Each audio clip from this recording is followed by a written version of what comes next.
Right now, all eyes are on one particular athlete whose future with the team is hanging in the balance.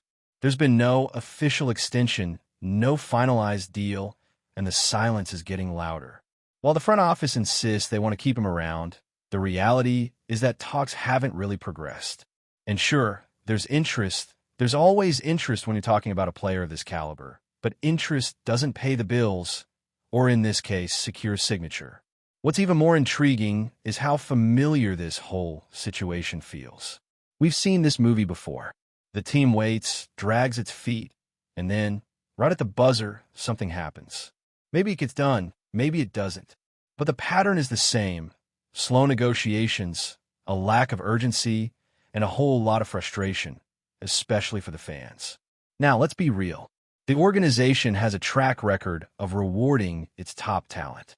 That's true. They've shown a willingness to pay when the moment arrives, and they understand the market. The numbers don't lie.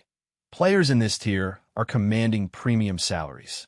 We're talking about contracts that start around $40 million per year, and that's just the going rate now. What's wild is that when these kinds of deals start making the rounds, they don't just creep up, they explode. One record-setting contract leads to another, and suddenly the bar is raised again. That's the world these teams live in. The market is not going backwards.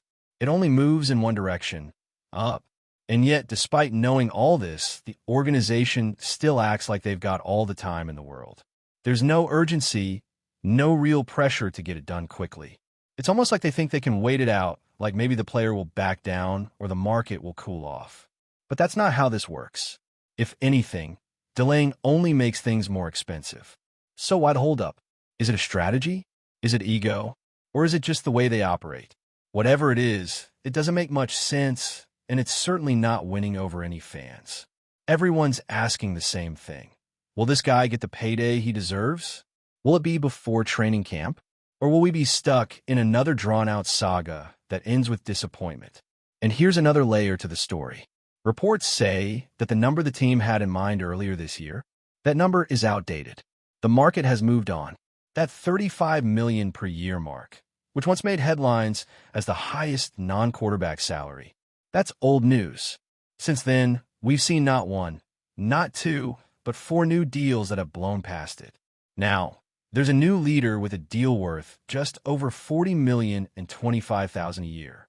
And it's not just about the annual average. Guaranteed money is a huge part of this equation. That number has shifted too.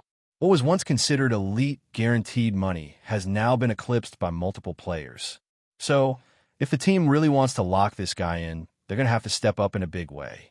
We're likely talking about something north of $40 million a year, potentially even reaching $42.5, depending on structure and incentives. And if they throw in a 5th year, which has been a point of contention before, the total could stretch even further into that $200 million range.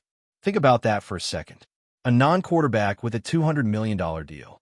That's the kind of contract that not only redefines the market, it makes history.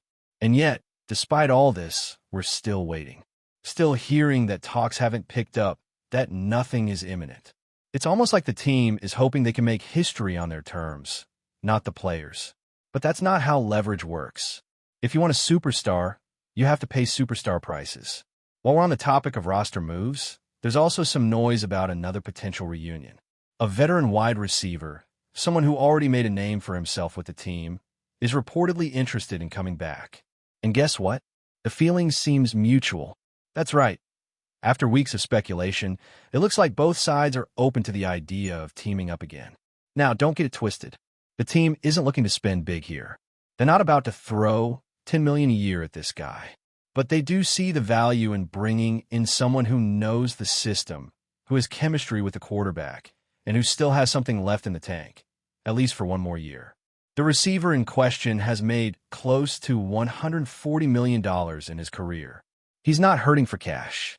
What he wants now is an opportunity to contribute, to be part of something meaningful. That said, he's not going to play for peanuts. The team would probably offer something in the range of $5 million for the year, maybe with some incentives tacked on. And honestly, that might be enough. Because here's the thing. It's May. The free agent market is thin. Trade options are expensive and complicated.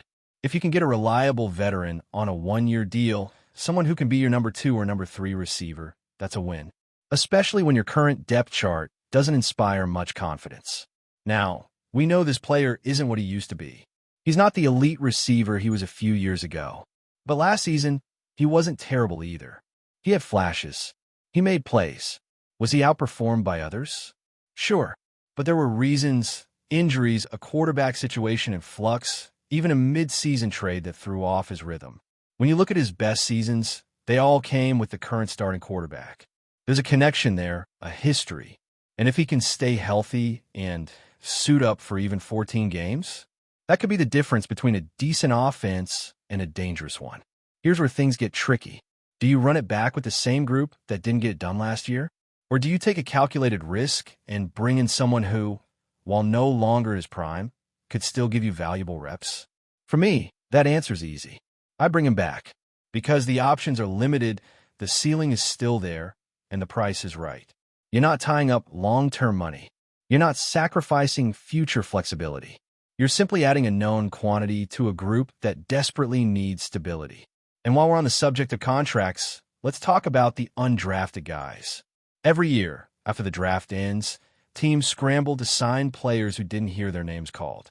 And while those signings don't always make headlines, they matter. This year, we got some inside info on the deals these rookies signed, bonuses, guarantees, and how those numbers reflect where the team sees them fitting in. One player received a bonus and a guaranteed amount that suggests he's destined for the practice squad. Not a bad spot to start, especially when you're getting paid above the baseline. Another safety, interestingly, landed more guaranteed money than his peers at the same position. That's a signal. It means the team sees something there. Maybe special teams value, maybe developmental upside, but they're betting on him. There's also a player who got both a sizable bonus and strong guarantees, which puts him in contention for a roster spot from day one. On the flip side, there's a guy whose deal came with the bare minimum. That raises questions. Was it a bad interview? Poor workout numbers? Did he struggle to make an impression in meetings? Whatever the reason, the money tells the story. Expectations are low, and that player's going to have to earn every inch of opportunity.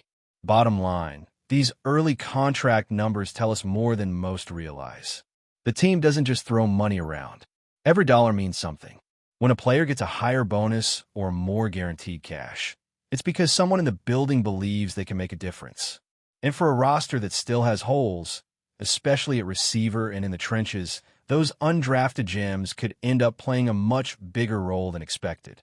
So, as we wait for clarity on the big-name extension, and as we watch this reunion with the veteran receiver unfold, keep an eye on the margins. Because that's where teams find value. That's where championships are built. Not just with the stars, but with the right pieces in the right places. The front office might not be in a rush, but the clock is ticking. Training camp is on the horizon, and decisions, big and small, will define the season ahead. Now, as the dust starts to settle on free agency and the draft, it becomes even clearer how delicate the balance is for this team. Every move matters, especially when your championship window is still cracked open. There's no time to waste, and yet that sense of urgency is exactly what seems to be missing from the front office. The fan base is restless, and honestly, who can blame them? They've seen this play out before. Big-name players left hanging, contract talks dragging into the summer, and then everyone acting surprised when the locker room feels the weight of that indecision. It's more than just numbers on a piece of paper. These decisions affect chemistry, leadership, and morale. As the team evaluates its options, particularly in the receiving core, it's impossible to ignore how thin the depth chart looks. There's some potential, sure, but potential doesn't win games. Production does. That's why the interest in bringing back the veteran receiver is more than just sentimental. It's strategic. He might not be a game changer anymore, but in a room full of question marks, he represents a bit of certainty.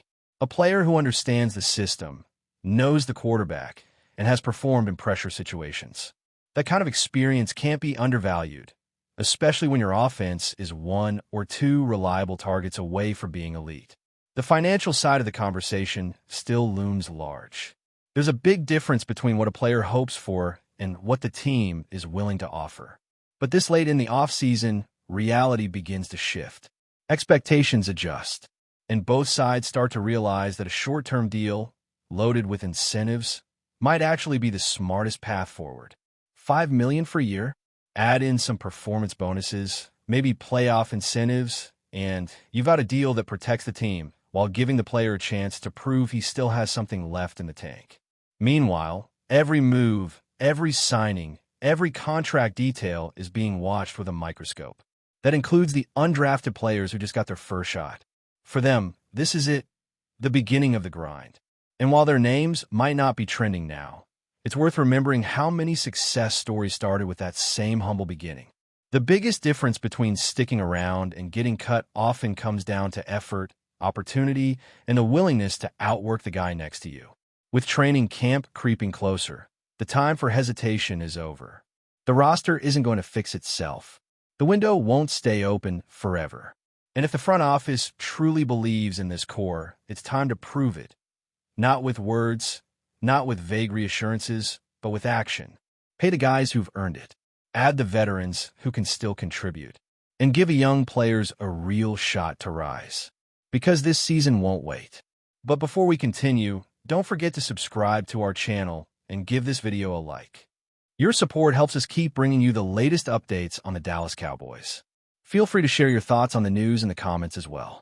In a shocking turn of events, Schottenheimer, the head coach of the Dallas Cowboys, recently expressed his disbelief over the technical abilities of running back Miles Sanders, particularly following a performance that left much to be desired. Schottenheimer, known for his sharp eye for talent and his high expectations for his players, was visibly taken aback by Sanders' lack of technical proficiency, which he described as surprisingly low for a player of such high regard. The moment in question occurred during a critical practice session, where Sanders, who had joined the Cowboys as a free agent, was expected to impress the coaching staff with his skills. However, his performance did not meet the standards that Schottenheimer and his team had hoped for. Despite being a proven talent in the NFL, having previously played for the Philadelphia Eagles, Sanders struggled with basic maneuvers, failed to make decisive cuts, and was unable to establish a rhythm with the offense. Schottenheimer, who has worked with numerous talented players throughout his coaching career, was left wondering what had caused this sharp decline in Sanders' form. "I was shocked, to be honest," Schottenheimer admitted after the session. "I've seen Miles play at a much higher level, but today he just didn't seem to have it. His ball handling, footwork, and overall decision-making were all subpar. It's like he wasn't even the same player that I'd watched on film." For a player like Sanders, whose resume includes a standout college career and a Super Bowl appearance with the Eagles, such criticism is rare. Known for his impressive agility, speed, and ability to change direction on a dime, Sanders has been regarded as one of the more versatile backs in the league. But on this particular day, his performance raised questions about his current form and his ability to make an impact in Dallas. The Cowboys have invested heavily in Sanders, hoping to shore up their running game, which has often been inconsistent in recent seasons. The team's offense, led by quarterback Dak Prescott, relies heavily on a balanced attack, and having a running back like Sanders would be crucial for the success of their game plan. However, if Schottenheimer's concerns are not addressed, it could result in a more significant issue for the Cowboys, especially as they prepare for the upcoming season. After the practice, Schottenheimer was quick to offer Sanders some words of encouragement, acknowledging that every player has their off days. "It's a long season," he said. "We all have bad days at work. What matters is how you respond. Miles has the talent. He just needs to refocus and get back to basics." That's it for this update. If you enjoyed the video and want to keep receiving exclusive news about the Dallas Cowboys, please subscribe to our channel and give this video a like. We always look forward to your comments and opinions. See you in the next video.